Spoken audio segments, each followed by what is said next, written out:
அனைவருக்கும் வணக்கம். Option tricky trade channel மூலம் உங்களை சந்திப்பதில் மிக்க மகிழ்ச்சி அடைகிறேன். நான் உங்கள் சந்தோஷ். நான் செபியில் பதிவு பெற்ற பங்கு ஆலோசகர் கிடையாது. இது பயிற்சிக்கான காணொளி. எந்த பரிந்துரையும் நாம் வழங்குவது இல்லை. இன்றைக்கி பார்த்தீங்கன்னா ஏப்ரல் 1ஆம் தேதி 2024ஆம் ஆண்டு நேரம் 7 மணி 1 நிமிடங்கள் 38 வினாடிகள் அடிப்படையில் நம்மளுக்கு ஏப்ரல் மந்தோட ஃபியூச்சர் வந்து 22,541 வர்த்தகம் ஆகிட்டுருக்காங்க. அப்போ நம்மளுக்கு வந்துட்டு இது ஒரு ஃப்ளாட் ஓப்பனிங் அப்படின்னு தான் நம்ம சொல்ல முடியும். ஏன்னா ஏப்ரல் மந்தோட கான்ட்ராக்ட் வந்து 22,488 நேற்று முடிஞ்சிருக்கு. நேற்றுனா கடந்த வர்த்தகத்தில் முடிந்த வர்த்தகத்தில். அப்போது இதோடைய ரேஞ்ச் பார்த்திங்கன்னா நம்மளுக்கு 22,340 டு 640 300 புள்ளிகள். அப்போ இதனுடைய சராசரின்னு பார்த்தா 150 புள்ளிகள். அப்போ 22,490 அப்படிங்கிறது கடந்த வர்த்தகத்தோட ரேஞ்சோட மிட் பாயிண்ட் மத்தி. அப்போ இதற்கு மேலே இருந்தால் அதற்கு தன்மை வேறு, இதற்கு கீழே இருந்தால் அதற்குண்டான தன்மை வேறு அப்படிங்கிறத புரிஞ்சுக்கணும். அப்போது பிரேக் அவுட் அப்படின்னு எடுத்துக்கிட்டாலே, சந்தையோட பிரேக் அவுட்னு எடுத்துக்கிட்டாலே சந்தை வந்துட்டு இந்த ஹையை கடந்தால் இந்த லோவை நம்மளுக்கு வந்துட்டு கீழ் சென்றால் அப்போ தான் ஒரு பிரேக் அவுட்டுக்கோட இம்பேக்டட் வரும். அப்போ 22,490, 22,640, 22,340 இது ஒரு முக்கியமான இடங்கள். அப்போ க்ளோசிங் ப்ரைஸை 22,488.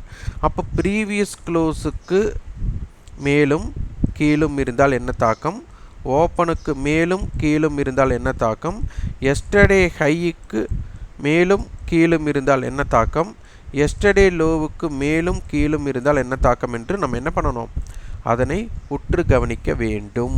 இது ரொம்ப ரொம்ப முக்கியமான விஷயம். அப்போ ஓப்பனான புள்ளியிலிருந்து தான் நம்மளுக்கு வந்து ரேஞ்சு வந்துட்டு ஆரம்பமாக போகுது. இது ரொம்ப முக்கியம். அப்போ ஓப்பன்லிருந்து ஹையுக்கும் லோவுக்கும் உண்டான தொலைவு தான் உங்களுடைய லாஜிக் மூமெண்ட் பிளேஸ் அப்படின்னு சொல்லலாம். அப்போ அதை முதலில் கவனிக்க முற்பட வேணும். அடுத்தது அட்டவணைப்படி நம்மளுக்கு என்ன வாய்ப்பு அப்படிங்கிறதை பார்க்கணும். அட்டவணைப்படி நம்மளுக்கு 22,300 புட், 22,500 கால், 200 புள்ளிகளுக்கு உண்டான கேப் இருக்குது. அப்போ அதனால் ஒரு மொமெண்டம் பிளேஸாக இருக்கிறதுக்கு வாய்ப்பு இருக்கலாம். 22,400 கால், 22,200 புட், 22,600 கால், 22,400 புட் இப்படி கொடுத்துருக்குறாங்க. இது வந்து நம்மளுக்கு வந்து ரொம்ப முக்கியமான ஒன்று. 22,400 புட்டும் 22,600 கால், அதுக்கப்புறம் 22,800 கால், 23,000 கால், 22,000 புட்டெல்லாம் கொடுத்துருக்குறாங்க. அப்போ 22,400 அப்படிங்கிறது ரொம்ப முக்கியமாக இருக்க போகிறாங்க.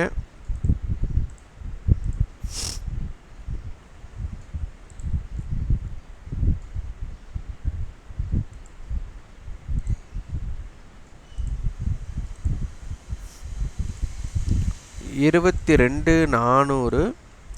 அதற்கு அடுத்தது பார்த்திங்கன்னா அவங்களுடைய க்ளோசிங் ப்ரைஸ் 127.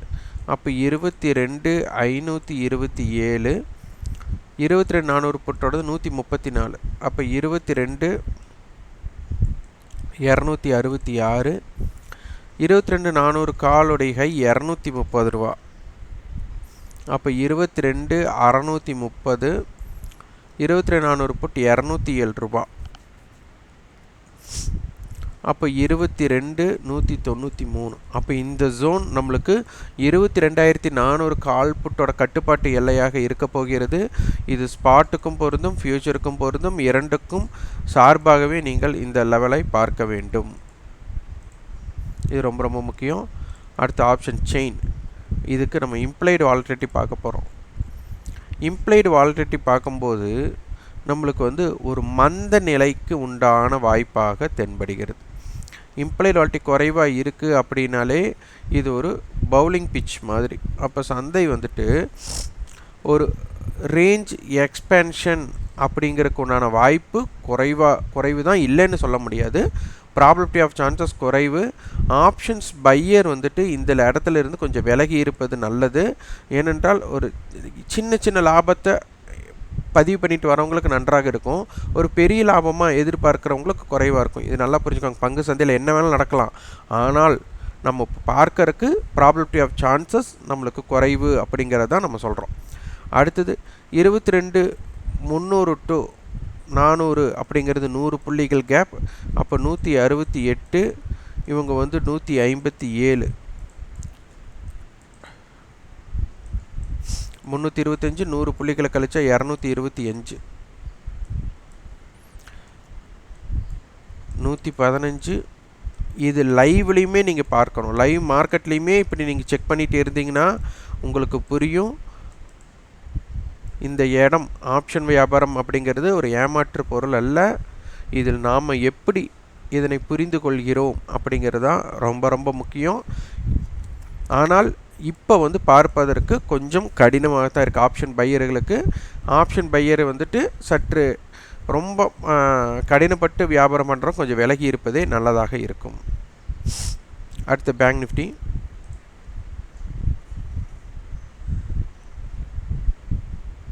ஸ்பாட்டுக்கும் ஃபியூச்சருக்கும் நான் இம்பேக்டட் நம்ம பார்க்கணும்.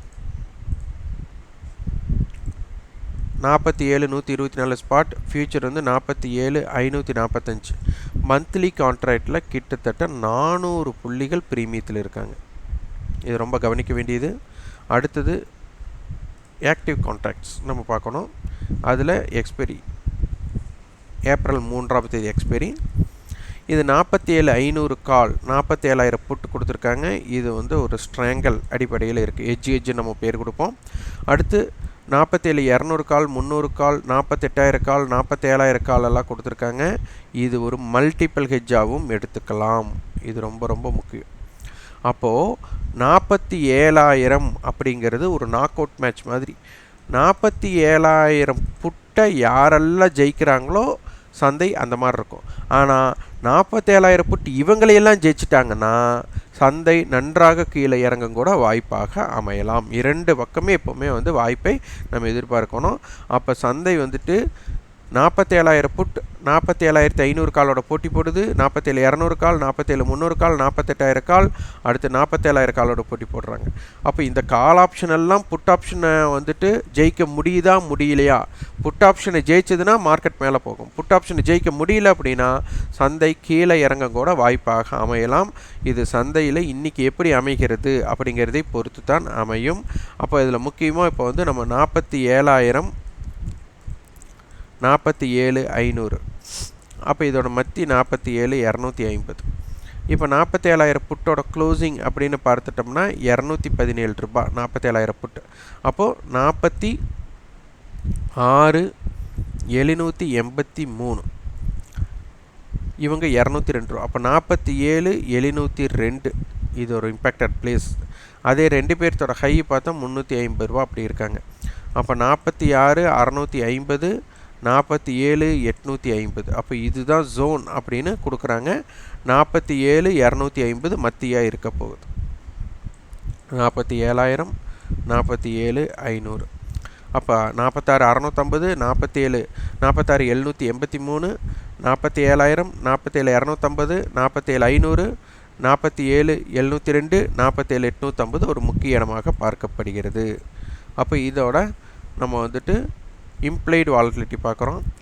இம்ப்ளைடு வாலட்டிலிட்டி புட் சைடு குறைவாகவும், நன்றாக பாருங்கள், புட் சைடு குறைவாகவும் கால் சைடு கொஞ்சம் அதிகமாக இருக்குது. அப்போ கால் சைடு அதிகமாக இருக்கனாலே நம்மளுக்கு இந்த இடத்துல வந்து டைம் வேல்யூ கால் சைடு வந்து அதிகமாக தான் இருக்கும். அப்போ என்ன அர்த்தம்? இதில் வந்து மறைமுகமாக டிமாண்ட் இருக்குது அப்படிங்கிறது இந்த இடத்துல முற்படுறாங்க. அப்போ டிமாண்ட் இருக்கிற பொருள் மேலே தான் போகணும்.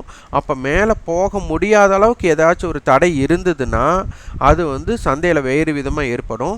தடையற்ற பயணமாக இருந்தால் சந்தை நல்லா மேலே போகிறக்குண்டான வாய்ப்பாகவும் அமையும்.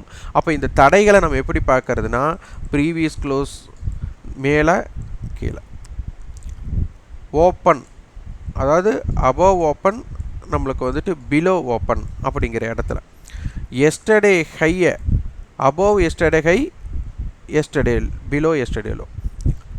அப்போ இதற்கு தகுந்த மாற உங்களுக்கு சூழ்நிலைகளை புரிந்து நீங்கள் வியாபாரம் செய்ய முற்படணும். இதை நன்றாக புரிந்து கொண்டவர்களுக்கு நிதானமாக சந்தையை அணுகக்கூடிய வாய்ப்பு இருக்குது. இதை லாஜிக்காக ஓப்பன் அடிப்படையில், ஓப்பனுக்கும் ஹையுக்கும் லோவுக்கும் உண்டான தொலைவு அடிப்படையில் லாஜிக் ரேஞ்சை வச்சு வியாபாரம் செய்ய முற்படுங்க. இந்த காணொலி உங்களுக்கு பயனுள்ளதாக இருக்கா? லைக் பண்ணுங்கள், ஷேர் பண்ணுங்கள், சப்ஸ்கிரைப் பண்ணுங்கள். கண்டிப்பாக உங்கள் ஃபீட்பேக் கமெண்ட் பாக்ஸில் பதிவு பண்ணுங்கள். இதில் நம்ம எந்த பரிந்துரையும் கொடுக்கல. உங்களுடைய பார்வையில் சந்தையை பார்த்து பழகுங்கள். நன்றி, வணக்கம்.